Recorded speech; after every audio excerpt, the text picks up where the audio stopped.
Pulski ogranak stranke Održivi razvoj Hrvatske ORAH održao je 6. svibnja 2014. godine u galeriji Cvajner tribinu pod nazivom Kultura političkog komuniciranja, na kojoj je u ulozi moderatorice sudjelovala članica predsjedništva ORAH-a za regiju Zapad, ujedno i kandidatkinja stranke za Europski parlament Marina Biti, politologinja novinarka Snježana Matejčić, sociolog Željko Marković i povjerenica Pulskog ogranka stranke Dragica Prš.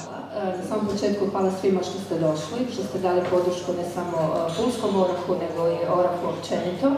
Dopustit ćete mi da najprije malo prigovorim, što ste mi sjeli ovako daleko. Pravilo komunikacije kaže udaljenost veća od 2 metra čini komunikaciju javnom. Sad, kako bih govorila na vaše pitanje, to bi isto bilo kao otvaranje Pandorine kutije. S obzirom da su mediji jako povezani sa općom, znači sa političkom sferom. Da u Hrvatskoj djecu odavno, ako su ikada, ali odavno ih ne uče niti da znaju napisati logično svoj stav, svoje mišljenje, svoju nekakvu tezu, a kamoli razmišljati i propitivati. A kad to ne naučite u školi, pa ne naučite u obitelji, nego morate samo slušati i ponavljati, onda je to jedna, usudila bi se reći, fantastična priča. Mediji ponekad izvrću poruke namjerno, nenamjerno, slučajno, nekog diletantizma ponekad možda, ili sa nekom perfidnom namjerom. Postoji ta određena karizma, održivi razvoj, to je nešto što je kao koncept definitivno nešto što nam treba i nedostaje, ali nekako nam se čini da nije loše to što smo mi vidjeli da je taj ORAH, ta ljuska, da je zapravo u ovom trenutku da je prazna. Prazna u smislu na način da ne nudi nekakva konkretna i gotova rješenja, nego da te ljuske treba vratiti u male naše zajednice i zapravo da ih mi na neki način punimo sadržajem. Sad, moje osobno mišljenje kao građana i kao recimo prosvjetnog radnika koji se bavi amaterskim novinarstvom u školi, jeste da ako se misliš baviti novinarstvom, onda ga po meni treba odraditi kvalitetno i objektivno i nepristrano. Znači, ako se napiše vijest ili reportaža, to treba biti napisana sa glavom i s repom, s mišljenjima svih sudionika u događaju, a ne samo određena, recimo, ili politike, ili stranke, ili... Naslovi koji se izvuku, ono što iznevjerava bit poruke.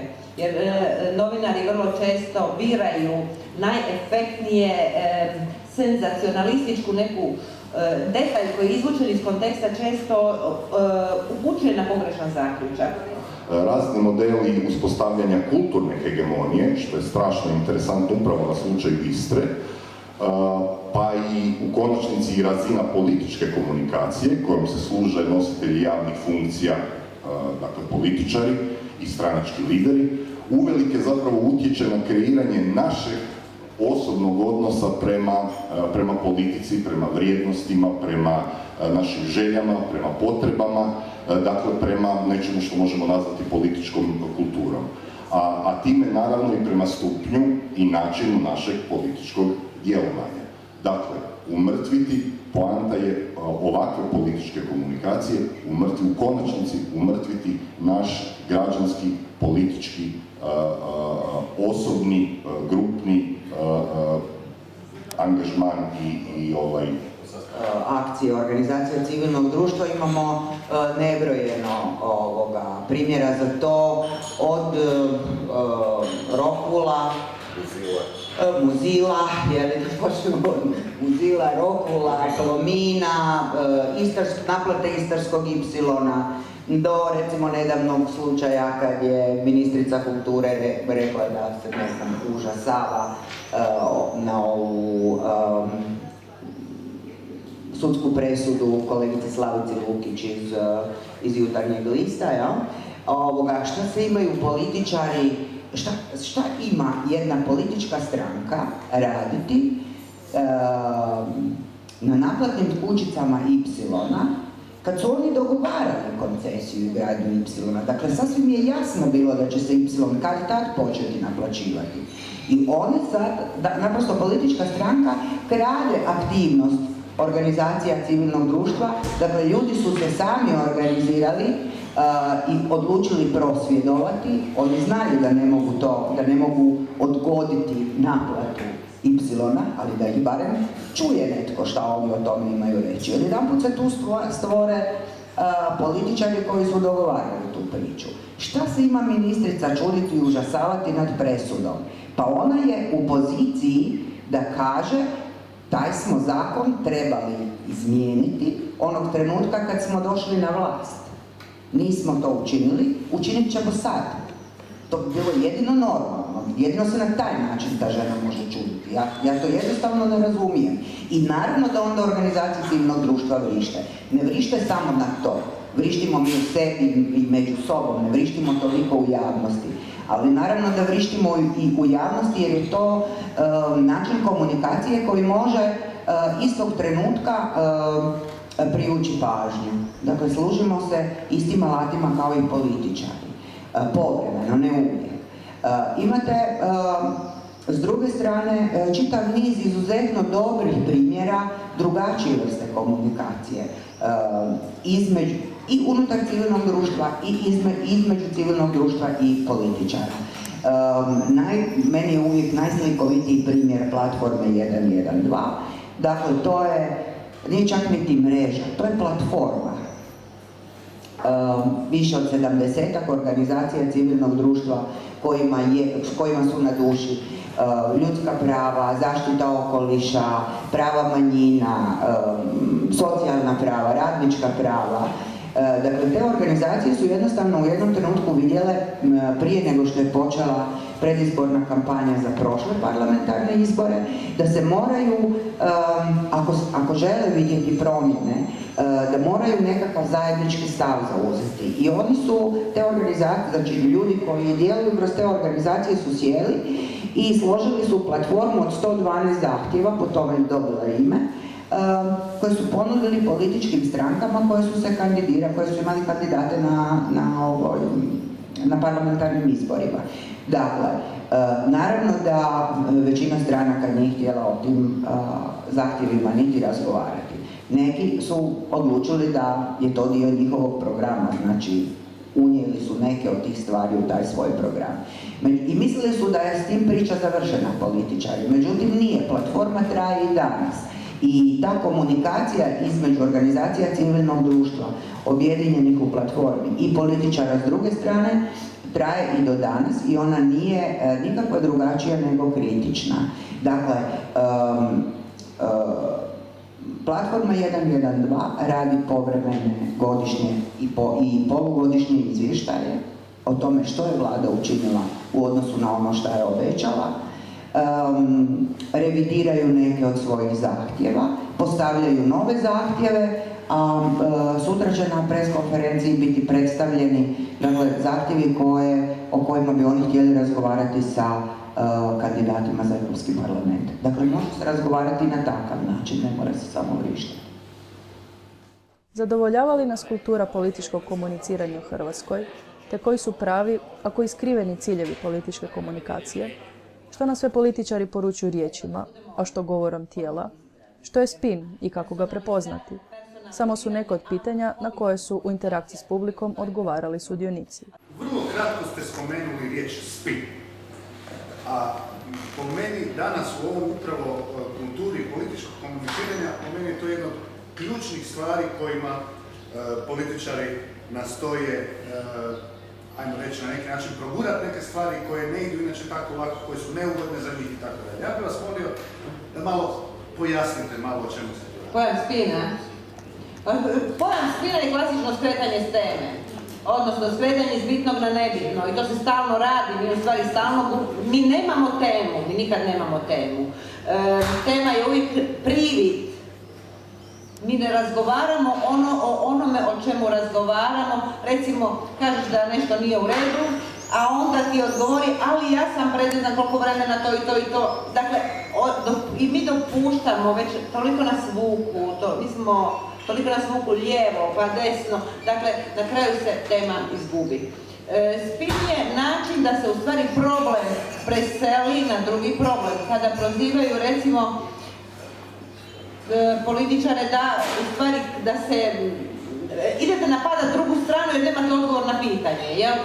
To sada se prigovara se i HDZ-u i SDP-u, jer ja govorim sad o vlasti i opoziciji, na dvijema najvećim strankama koje su tu i najistaknutije, koje uglavnom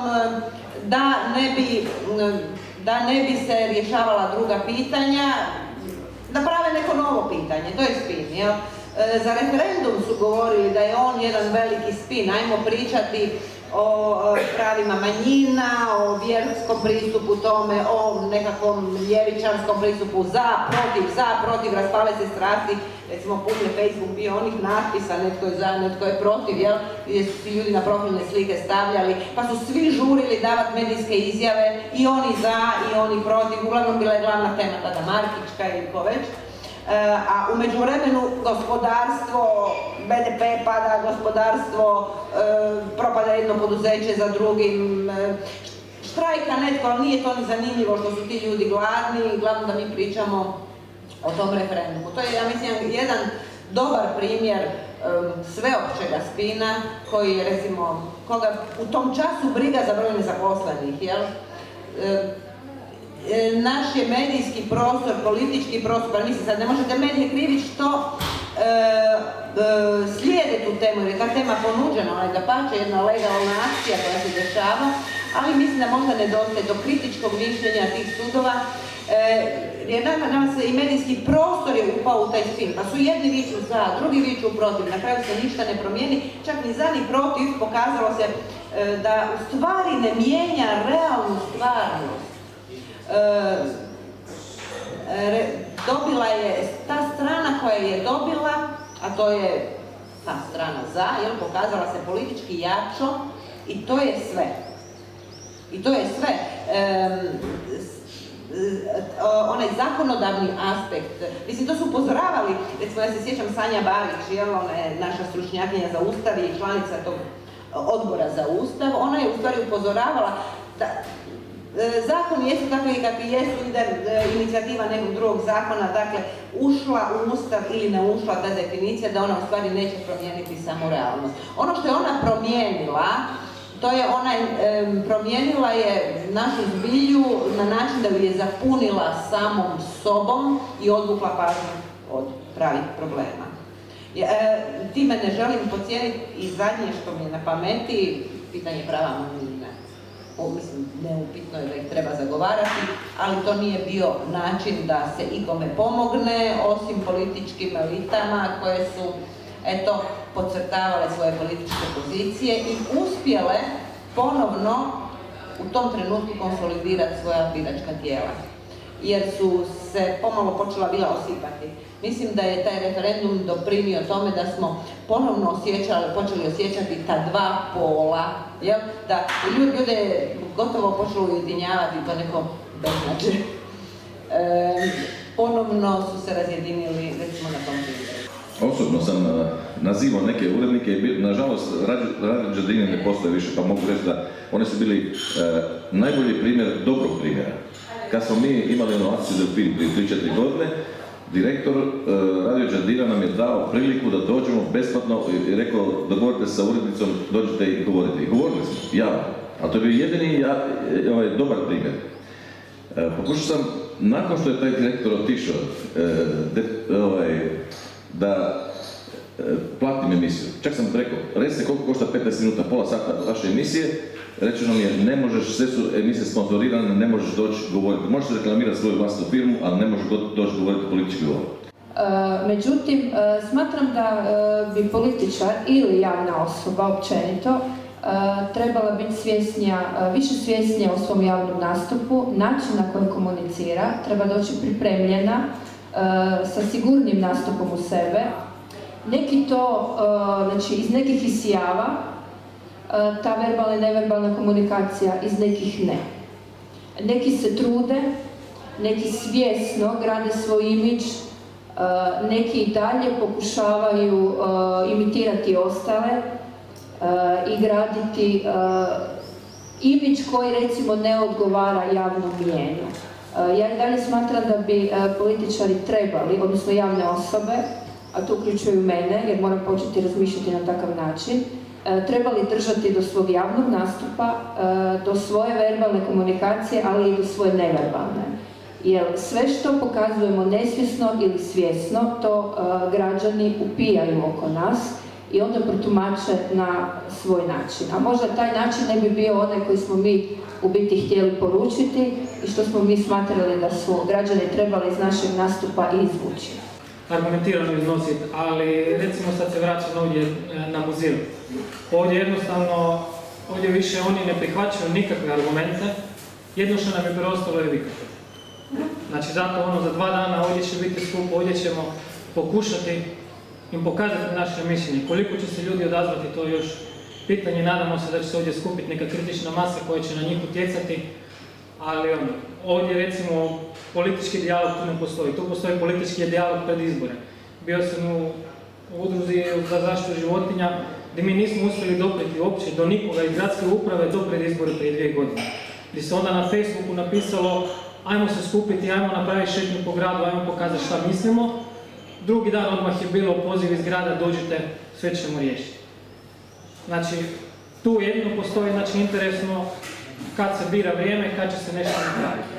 Evo, imam zapravo dodati, mi bi zapravo trebali definirati protiv čega ili protiv koga i za što se zapravo borimo. Baš priča oko Muzila. Znači, ovdje se spominjalo gradska vijeća, pa ajde da vidimo kako ćemo, slično. Koliko gradski vijećnici danas imaju vremena? Evo, za 5 dana je, dakle, 5 dana prije sjednice su gradski vijećnici dobili materijale za Muzil. A zamislite da postoji, evo, recimo pravilnik grada Pule koji će reći da je gradonačelnik, odnosno sazivač sjednice, dužan 25 dana ili mjesec dana prije gradskog vijeća podijeliti materijale. Šta bi onda pravi gradski vijećnik radio?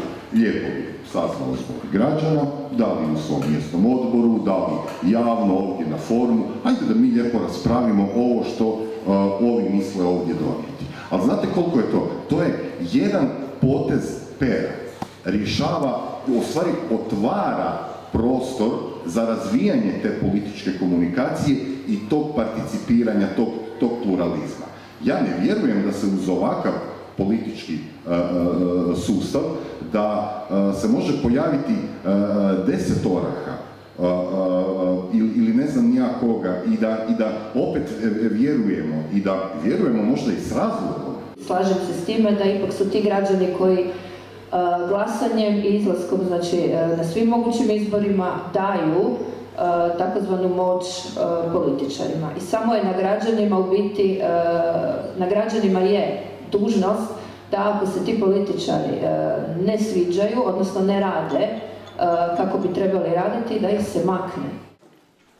Iz rasprave se moglo zaključiti kako je kultura političkog komuniciranja u čitavoj Hrvatskoj, pa i u Istri, na najnižim razinama, te da je gotovo nema. A najveću odgovornost nose kontrolirani i zavisni mediji, političke elite, ali i građani koji slijepo vjeruju u ono što im se svakodnevno plasira.